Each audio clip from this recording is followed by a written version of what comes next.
Olá pessoal, hoje nós estamos aqui com a doutora Vivian Aquibal. Nós vamos falar sobre autismo e para começar, Vivian, eu gostaria que você falasse um pouquinho da sua profissão. Oi pessoal, bom dia, muito obrigada pelo convite, né? É um prazer estar fazendo essa parceria com a Revista Mais, né? E vou me apresentar um pouquinho. Então, meu nome é Vivian, sou psicóloga, especialista em terapia cognitivo-comportamental. Trabalho no CAPS infantil aqui da minha cidade, né, de Taquaritinga, e também atendo meus pacientes em clínica, né? E hoje nós vamos falar de um tema que é muito importante, eu acho que é também de grande interesse, né, Valdívia, para todos nós.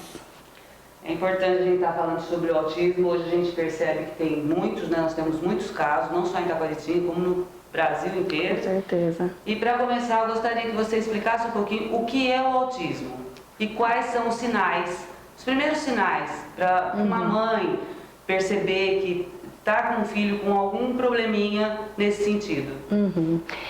Bom, pessoal, assim, ó, o autismo ele é um transtorno do neurodesenvolvimento, né, no cérebro.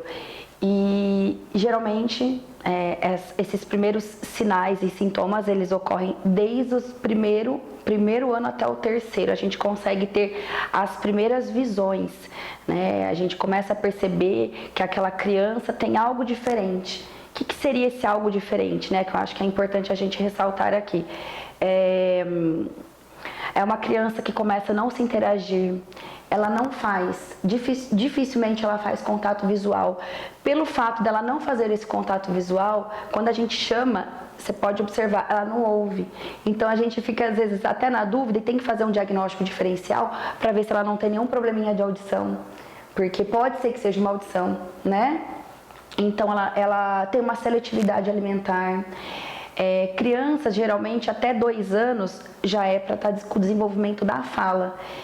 E quando a gente percebe que passa esse período dos 2 anos, a gente nota que tem algo diferente.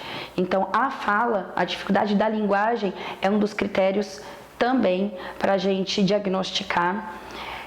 Como eu disse para vocês, pode ser uma criança muito chorona, aquela criança chorona por tudo que a gente não entende o motivo, né? Pode ser uma criança agressiva também, mas o principal, que é o que a gente mais vê, é a dificuldade na interação e esses problemas na linguagem. Existe muita dificuldade na linguagem. Sempre a socialização é difícil? Em todos os graus, sim. Né? Em todos os graus. Você falou uma coisa que eu já ia te perguntar. Tá. Tem graus de autismo? Tem sim, Valdívia. Dentro do TEA, que a gente chama, que é o transtorno do espectro, né, autista, existem vários autismos, né? Inclusive a gente tem o autismo do grau 1, que seria o grau leve, né? Aquele autista que não interage, mas ele geralmente é verbal, ele consegue fazer várias coisas, mas dentro de algumas limitações. Depois nós temos o grau 2, que é o autismo moderado, né, que já é uma criança que pode ser verbal ou não verbal, né, e também apresenta dificuldade de socialização, às vezes de um grau muito maior. E temos o autismo moderado, que seria o grau 3, severo, que seria o grau 3. Nesse é aquela criança realmente com muita dificuldade de socialização.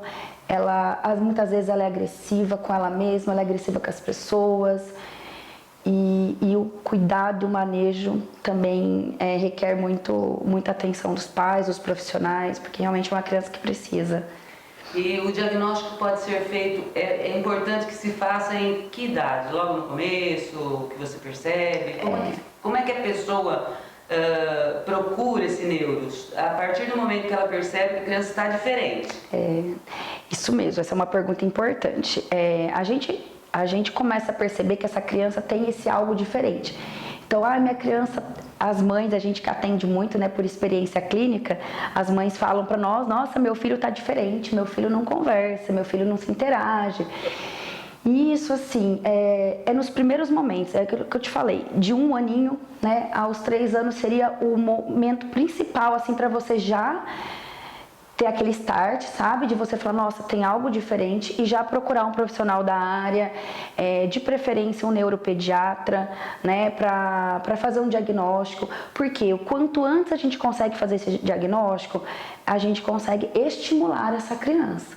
Então a gente pode encaminhar depois ele para estimulação precoce na PAI, né? Posteriormente para os CAPs, porque é necessário a terapia, né? E hoje o que eles mais usam, que eles estão mais utilizando com os autistas é aquela terapia ABA, né? Eles estão trabalhando diretamente com os autistas com essa terapia. Então, quanto antes estimular, mais resultados a gente vai ter com essa criança. Essa terapia ABA seria? Então, é um procedimento,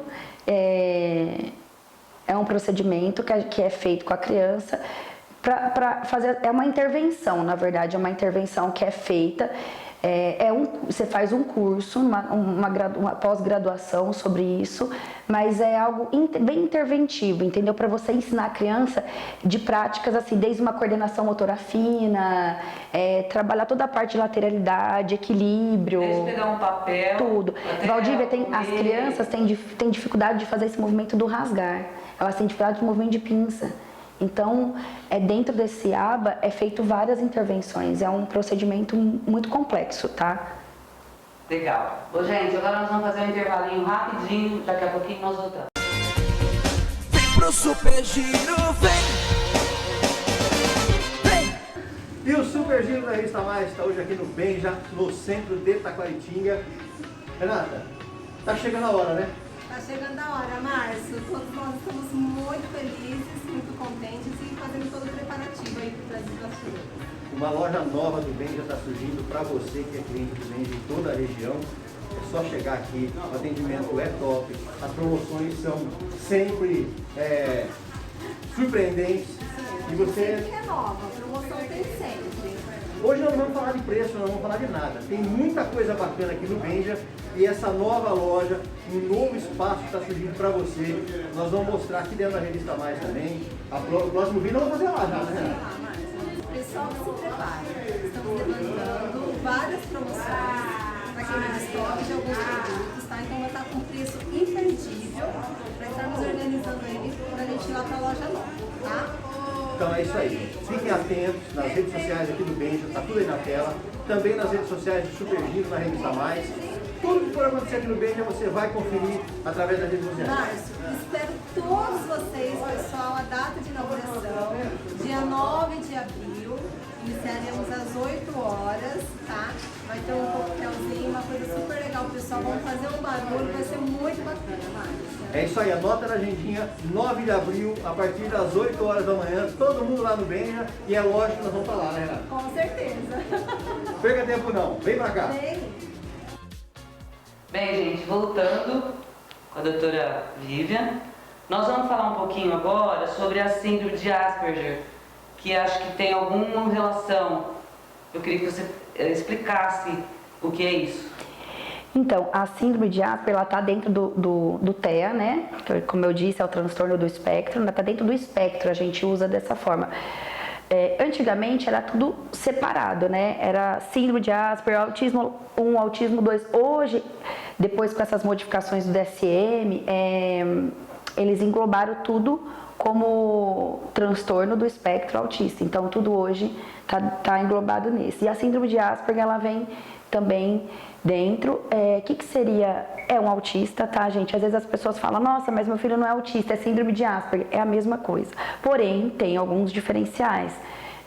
Aquele autista, ele também tem dificuldade de interação, ele tem dificuldade de socialização, de expressão verbal, muitas vezes, contato visual, tem todas as características de um autismo leve, tipo grau 1, só que ele é aquele autista de alta funcionalidade. O que seria isso? É aquela capacidade, eles são muito inteligentes, entendeu? A capacidade cognitiva deles é imensa, é imensa. Então, assim, a gente tem vários síndrome de Asperger, que hoje eles são criador de sistemas, sabe, de programador de computador, eles fazem coisas e tem uma memória que é incrível, Valdívia. Então, é esse autista que eu te falo, de alto funcionamento, que tem uma inteligência, assim, É como eu estava te Dimensional. falando agora, antes da gente começar esse bate-papo, dessa série que chama Um Milagre, né? Eles chamam ele de Dr. Milagre. Ele tem autismo, então deve ser... O Asperger, né? Deve ser. Porque ele se torna um médico extremamente famoso só que ele tem problema com contato visual, contato físico, a empatia dele é bem assim, quando ele vai falar com pais, ele fala na lata. Ah, tem isso. Sabe? Então, assim, aquela coisa de você chegar com carinho para fazer uma explicação, nesta série ele não demonstra, e é isso que acontece. É isso mesmo, o Valdívia, eles têm uma dificuldade acentuada, e a gente eu não é generalizando, tá? Eu atendo vários autistas, então a gente consegue perceber que todos têm praticamente as mesmas características, só que tem algumas características, alguns sinais, sintomas aí que são mais em um, menos em outro, mas essa dificuldade do contato afetivo, né, do toque, do beijo, é difícil para eles. Então, realmente, eles, como a gente, às vezes, numa linguagem até popular, eles não têm esse filtro. Então, se ele tiver que falar alguma coisa, ele fala sem aquela culpa, sem aquele sentimento, será que eu posso falar ou não posso? Então, eles têm isso, né? E não é por isso que eles não amam, não é por isso que eles não gostam, mas eles têm mesmo essa dificuldade de expressar sentimento, de falar, de demonstrar, entendeu? E geralmente eles também não gostam que a gente faz, entendeu? Isso é próprio do autismo mesmo. Essa série explica bem. Eu indico até para as pessoas, quem gostaria ou quem tem problemas na família, essa série, ela passa na TNT Séries, às 4h30 da tarde. Então, quem tiver afim, assista, porque o incentivo que eles dão é muito grande. Isso é importante. Porque, a princípio, esse autista que se tornou médico, ele não teve dos pais, os pais abandonam, é um outro médico que o cria. E daí pra frente que ele começa a evoluir. Entendi. Então eu queria que você falasse para as pessoas que já lidam com os filhos que têm o autismo, como que elas poderiam, é lógico que elas devem estar já sendo atendidas, mas assim, muitas vezes elas não têm aquele traquejo, então eu queria que você falasse sobre isso. Então, Valdívia, assim, é importante, primeira coisa, assim, os pais aceitarem esse diagnóstico. Isso é o primeiro fato, gente, muito verdadeiro, porque a gente percebe que os pais têm muita resistência quando eles recebem a notícia, quando eles recebem o laudo, meu filho é autista, né? Então, dentro disso, a gente precisa trabalhar essa aceitação, fazer um trabalho de orientação com esses pais. E tá tudo bem ser autista, é isso que a gente tenta passar, porque eles veem como assim, nossa, meu filho é autista, e assustam. E não é assim, a criança pode ter uma vida normal, né? Claro, dependendo do grau, a gente sabe que ela pode ter uma vida normal. Umas requerem mais cuidados, claro, não tenha dúvida, um autista grau 3 vai requerer mais cuidado, é óbvio. Mas assim, então a partir dessa aceitação, essa mãe entender que esse filho precisa de um cuidado especial, que ele precisa de um acolhimento em casa, porque é difícil você lidar. E a mãe, às vezes, por si só, não tem paciência, né? Acha que é teimosia, acredita que é birra. Aí tem muitas mães que batem, que não entendem, que a compreensão fica muito difícil. Então, você precisa ter todo esse acolhimento e esse cuidado. E o que eu acho importante é essas mães, e eu já vi em vários congressos que a gente foi, que é voltado para os psicólogos, médicos, enfim, e vi mães de autistas participando. Eu acho isso maravilhoso, porque elas têm que entender o universo deles. O mundo é o mundo deles, é diferente do nosso. A forma de pensar, a forma de ver o mundo é diferente da gente. Então, eu penso que quanto mais elas também souberem do assunto, mais elas estarem por dentro. Eu faço parte de um grupo de mães daqui da nossa cidade, ela chama Juntos Somos Mais Fortes. Elas são incríveis, elas lutam pelos direitos dos filhos, pelo direito do auxiliar na escola, pela questão que a gente até falou no comecinho, né, das plaquinhas de preferência, para o filho ter uma preferência nas filas. Então, eu acho que assim, é esse engajamento, essa união dessas mães e entender que o filho precisa de um cuidado especial, né? É importante também que as escolas entendam isso, né? Porque muitas vezes a gente percebe na escola que acaba não tendo essa, como que eu vou dizer assim, essa indicação, essa orientação. Né? Então não é que a diretora ou auxiliar seja, é que ela não tem orientação. Então quando você não tem orientação, você não sabe como lidar com aquele problema. Exatamente. E eu ia te perguntar se a Quinta Quadritinha tinha grupo de mães, porque eu acho interessante passar as experiências umas para as outras, né? E você já respondeu. Exatamente, elas são umas graças, assim, elas se uniram e elas acompanham tudo, elas estão hoje reivindicando até um local especial, né, para formar, para ser trabalhado só com autista, de uma equipe multidisciplinar. Até é importante a gente comentar que o trabalho com autista é muito importante quando ele é feito dessa equipe multidisciplinar, que é o psicólogo, o terapeuta ocupacional, o físio, a fono, né? Então, o médico, claro. Então, quando é feito esse trabalho que a gente chama de equipe multidisciplinar, o resultado é outro, né? Isso falta um pouco em alguns lugares, claro que às vezes não é possível mesmo por uma questão financeira, né? Mas, assim, é de extrema importância essa junção, essa união e reivindicar pelos direitos deles, né? Troca de experiência, troca de experiência. E elas fazem isso, né? elas fazem. Aí meu filho assim, meu filho...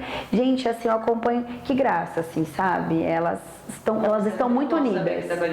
Então, e elas reivindicam.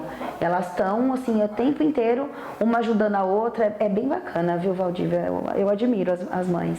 Então, agora, só para terminar, eu queria que você falasse um pouquinho sobre o preconceito em relação a essas crianças. Isso mesmo.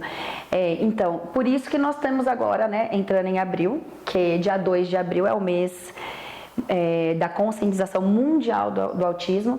Eu acho que é importante, eles criaram, na verdade a ONU criou esse mês justamente para trabalhar o que você está falando, né? Conscientizar o que é o autismo, o que é isso, quem é essa criança, quem é esse adulto, né? E mostrar para a população que essas pessoas, elas requerem esse carinho, requerem essa atenção. Claro que é difícil você chegar até nesse ponto, porque às vezes eles são muito fechados, muito introspectivos, mas a gente precisa conscientizar, sim, que são crianças que têm sentimentos. Por mais que eles tenham as limitações, eles têm sentimentos, eles não querem ser vistos como algo diferente, como alguém diferente. Eu tenho um paciente que eu não sei, né, porque eu estou tentando trabalhar isso com ele, que ele é assim, eu sou autista, eu tenho problema. Ele, o tempo inteiro ele fica falando, eu tenho problema. Então, ele, como se ele tivesse colocado um estigma nele, né? Assim, no sentido, como se fosse algo muito ruim, o autismo. Então, a gente precisa trabalhar essa consciência nas pessoas. Existe o preconceito, existe. Só que nós temos que entender que é um ser humano igual a todos nós, né? Só que a diferença é que requer alguns cuidados, né? Que talvez uma outra pessoa que não é autista talvez não precisa. Então, por isso que foi criado esse mês, para que a população entenda o que eu acho que falta conhecimento para todo mundo e trabalhar assim, a questão da mente, né, no sentido de ter esse cuidado, né, essa empatia com quem está passando por isso. E falta bastante tolerância também. Também. Vindo dessa tecnologia, redes sociais, as pessoas perderam o feeling, né, o filtro. Então, qualquer coisa já vira uma polêmica. Né? Exatamente. Então, é muito complicado. E agora, para finalizar, eu queria que você deixasse uma mensagem para essas mães, né? Que, na realidade, o autismo é uma síndrome, né? Que está aí e a gente tem que tratar como trata qualquer outra pessoa. Só que com mais cuidado. Então, Valdívia, assim, eu vou falar de uma forma bem simples, como se eu estivesse falando para as mães, nossa, né? Que a gente atende lá no CAPES. Então, quando elas recebem o laudo, né, vem com o diagnóstico pra gente, eu simplesmente falo assim pra ela, mãe, tá tudo bem, né? Seu filho é um ser humano, que é isso que a gente tem que ver, ele ser humano como um todo, um ser humano que pensa, que sente, que, né, tem tudo que um ser humano que não é autista tem. O que ele tem, gente? Uma dificuldade, algumas limitações. Então, assim, tá tudo bem seu filho ser autista, ele é bem-vindo, ele vai ser querido. É isso que a gente tem que trabalhar com amor, com empatia, com reciprocidade, né? A gente ter tolerância, né? Ter paciência, porque a gente sabe que não é fácil, e aceitar ele num todo, assim, né? E não ver ele como, ah, meu filho tem um transtorno, né? Ah, meu filho tem uma síndrome. Não, gente, ele é um filho, né? Como todos nós, independente do que ele é. Então, gente, hoje nós falamos sobre autismo, a doutora Vivian. Podemos falar outras coisas, né, mais direcionadas no futuro, Sim, se ela tivesse claro. disponibilidade. Claro. Agradecemos muito, a Revista Mais está muito feliz de estar participando com a gente. Bom, eu que agradeço. Muito obrigada a todas e até a próxima.